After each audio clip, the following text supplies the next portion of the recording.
Bonjour à tous, bienvenue dans cette nouvelle vidéo, courte vidéo, où aujourd'hui je vais aborder un thème médical. Donc je vais tenter, vous savez que ma passion c'est le comportement, c'est de vous communiquer cette manière d'être véritablement avec votre chien pour créer une relation forte qui va être véritablement ce qui va permettre un épanouissement total du chien dans les relations avec la famille. Mais régulièrement comme ça, je veux faire aussi des thèmes médicaux de manière très très simple pour vous permettre de comprendre les choses. Alors comme en métropole on est en hiver, ce qui n'est pas du tout le cas à La Réunion, nous sommes en plein été en ce moment.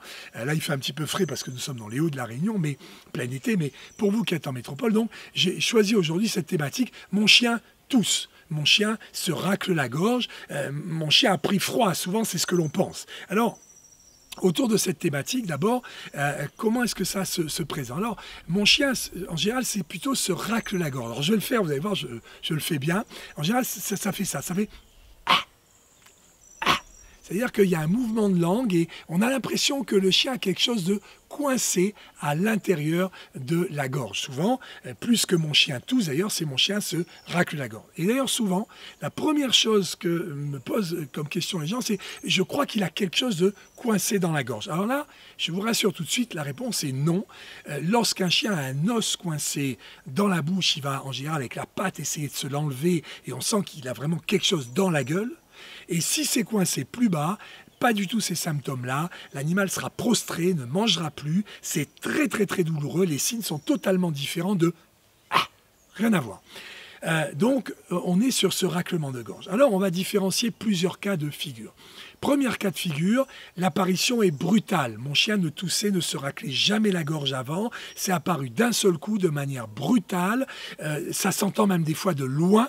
On peut même avoir des oh, vraiment un son qui est audible de loin.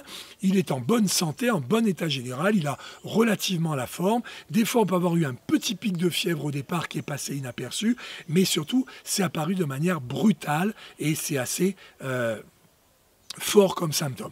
Là, toutes les chances d'être devant ce qu'on appelle des trachéites virales, des laryngites virales, sont donc des inflammations du larynx d'origine virale. Il est gêné, c'est pour ça qu'il se racle la gorge. C'est d'origine virale, rien de particulier, pas très très grave. Éventuellement, prendre un petit peu de Doliprane simplement chez le chien, jamais chez le chat, c'est mortel chez le chat, à faible dose. Voilà un petit peu ce que vous pourrez faire. Deuxième, et attendre bien entendu, parce que ça passera spontanément en quelques jours. Il peut y avoir aussi des surinfections bactériennes, comme chez le chien, et là, ça demandera une consultation chez votre vétérinaire habituel. Deuxième cas de figure, mon chien se racle la gorge depuis quelques semaines, voire quelques mois même, et là, tout d'un coup, eh bien, ça a augmenté, c'est devenu beaucoup plus important, beaucoup plus fort. Et bien entendu, ça déclenche votre inquiétude. Alors là encore, deux cas de figure sur ces chiens qui sont plutôt des tousseurs chroniques, qui toussent depuis un moment. Premier cas de figure, mon chien est âgé, il a plus de 8 ans, surtout s'il appartient à des petites races.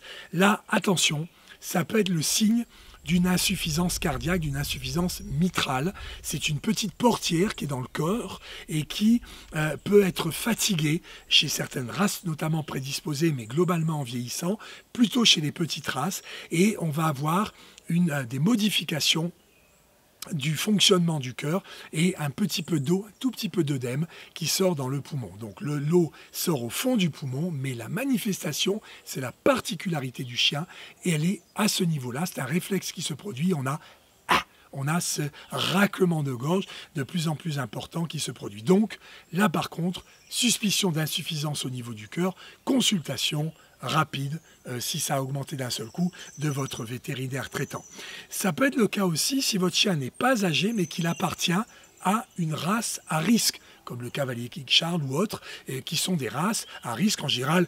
Lorsque vous avez acheté votre chien, s'il est de race, l'éleveur ou en allant sur les sites, vous savez déjà qu'il a cette prédisposition éventuelle à l'insuffisance cardiaque et donc vous allez tout de suite y penser.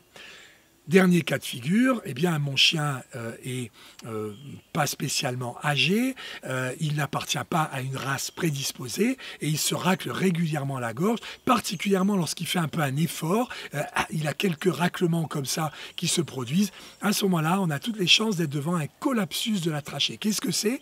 La trachée, c'est un tuyau qui amène l'air du nez, de la bouche, de la gueule, vers le poumon. Et ce tuyau, il est maintenu ouvert par des anneaux, comme des petits anneaux de cartilage. Eh bien, à certains endroits, ces anneaux peuvent être faibles, peuvent manquer de tonus, et à ce moment-là, il va y avoir un mouvement de la trachée qui se met en place comme ça lors de l'inspiration et de l'expiration, et ce mouvement, surtout lors de l'effort, peut du coup déclencher une petite irritation et un raclement de gorge. Le collapsus de la trachée n'est pas grave, il ne se traite pas, sauf des formes excessivement rares de manière chirurgicale, mais on ne va pas du tout l'aborder là.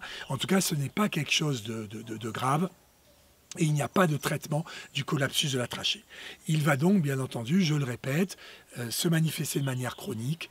En général, chez les petites races, le collapsus de la trachée n'existe pas dans les grandes races et souvent va débuter chez des jeunes adultes dès l'âge de 3, 4, 5, 6 ans. Mais bien sûr, il peut aussi débuter sur des animaux qui sont plus âgés, à 8, 9 ans. Et là, bien entendu, vous ne pourrez pas le différencier du cas précédent qui est l'insuffisance du cœur et il vous faudra forcément aller consulter votre vétérinaire. Voilà pour ce petit point médical rapide. J'espère que cela va vous aider si votre chien se racle la gorge depuis quelques jours. Voilà donc ce que je souhaitais vous partager. Si vous avez aimé cette vidéo, n'hésitez pas à me mettre un petit like, j'aime bien, ou un commentaire, j'adore répondre à vos commentaires. Enfin, vous avez dans le descriptif qui s'affiche en bas un lien qui vous mène vers toutes les formations gratuites où il y a du médical, il y a des conseils d'entretien, par exemple sur l'alimentation. J'ai fait des vidéos sur l'alimentation pour vous aider à mieux choisir un aliment. Et enfin, bien sûr, toutes les vidéos sur les bases comportementales de votre chien et comment vous amener à créer, à façonner une relation forte qui va être source d'épanouissement pour votre chien dans la famille. À très bientôt, au revoir.